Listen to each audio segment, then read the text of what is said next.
Not only am I a believer in the issue of the handshake across the Niger, I was one of the architects of the handshake across the Niger. If you remember, in 2018, I believe it was at the beginning of 2018, January, if I remember correctly, we had the famous meeting in Enugu, where the people of the southwest, the south-south, the north-central came together with the people of the east, and all the major political groups and all the socio-cultural groups, everybody was there.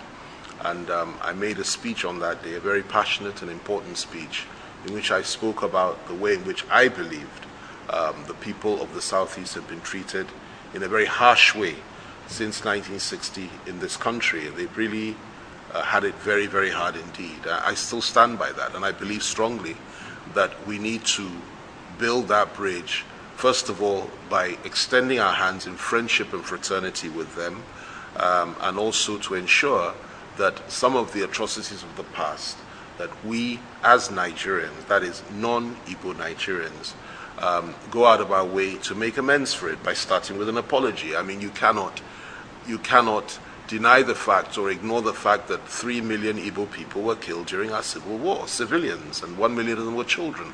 And I would have thought that the first thing we ought to do as a people, I said it then and I'm saying it again now, is that we really ought to have a little bit of reflection about that and perhaps apologize for that as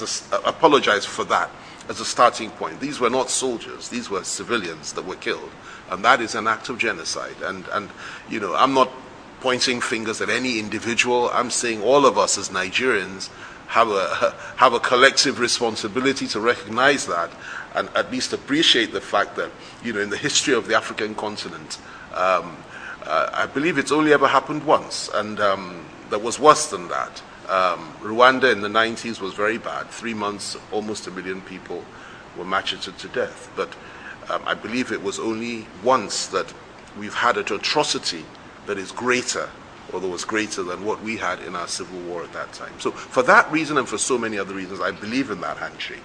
And I believe that we should recognize the fact that the people of the East have been ignored, have been marginalized, and have suffered immensely compared to anybody else. Now, when it comes to the issue of the presidency itself, of course, it's for each of the parties to decide what they want to do. As a principle, as far as I'm concerned, in principle, I believe strongly that it is important that a major ethnic nationality like the people of the Southeast, the Igbo, has a crack at the presidency. It's never happened before, other than the fact that there was one time somebody was from the Southeast, from the old Eastern region. Agui Ironsi was head of state, and he was murdered after a few months of being head of state. Outside of that, it has never happened before in terms of having full executive power. So it's perfectly logical for me to come to the conclusion that this is the right and proper thing to do. But that's something that needs to be determined within each of the party platforms. There's a very strong push this time round for 2023 for the presidency to come down to the southern part of the country. There's no doubt about that, and rightly so in my view. Which part of the south it goes to will then be a matter of discussion and contention, depending on which political platform that you're in. But as far as I'm concerned, I think it is very, very important that the people of the Southeast are made to feel inclusive. And one of the ways you can do that is to come up with the idea and offer the presidential ticket to that part of the country. So that's just my view. But of course, everything depends on what the parties will say and each of the party platforms. Those of us that are quite active within in the political sphere, let me put it like that, that are knowledgeable enough and that care enough and are sensitive enough, I'm sure would argue for that position.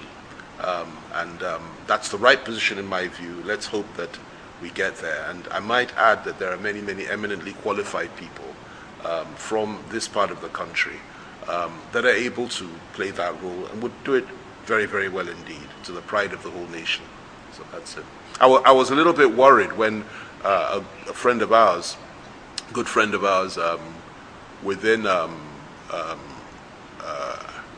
party PDP, made some very incongruous statement, which I couldn't quite understand, which was that he was, what he said was that he supported the idea of the presidency going to the southeast, but that he didn't want an Igbo president. So this for me is, we can't afford this sort of double speak now. Look, you stand on a position and you fall with it, or you stand with it.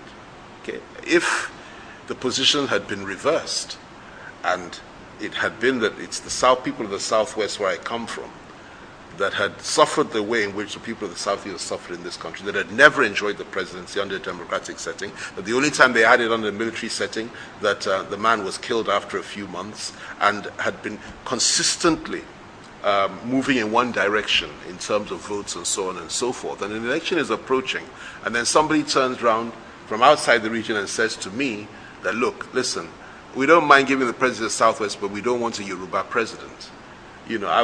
That's a clear signal to me, and it's not a very encouraging one.